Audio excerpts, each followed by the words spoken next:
নমস্কার।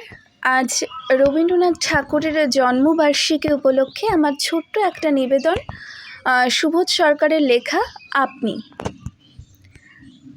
আপনাকে কখনো আমার ঈশ্বর বলে মনে হয়নি। আমি যখন ক্লাস 8-এর ছাত্র, ক্যান্সারে বাবা মারা গেছে। 6 ভাই বোন, একবেলা ভাত জোটে একবেলা জোটে না। হাতে সসপ্যান নিয়ে যখন পথে দাঁড়ানোর কথা, তখন আমার হাতে এসেছিল আপনার গীতবিতান।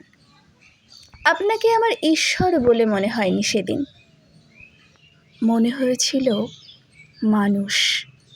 খেতে না পাওয়ার কি যে কষ্ট, সে কথা আপনার গীতবিতানে কোথাও লেখা ছিল না।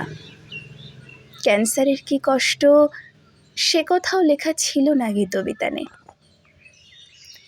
6 ভাই বোনের একজনকে ভিখিরি হতে হবে, একজনকে স্কুলে যেতে হবে, এরকম অবস্থা যখন, তখন গীতবিতান কী দিতে পারে?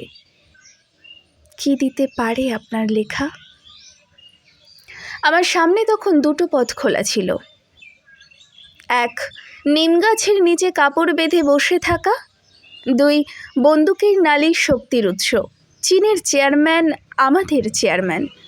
দুদিকে 2 দেয়ালে লেখা 2টো স্লোগানের মাঝামাঝি দাঁড়িয়ে পড়া। কিন্তু আমি রাত জেগে আবিষ্কার করলাম, পাতায় পাতায় আপনি আমাকে লিখে গেছেন।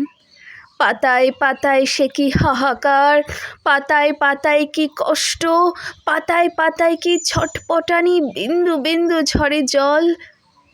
জল নয়, খিদে। হ্যাঁ, একটা গোটা পৃথিবীর খিদে লিখে গেছেন আপনি। আপনাকে আমার ঈশ্বর মনে হয়নি কখনো, পাত্রী মনে হয়নি।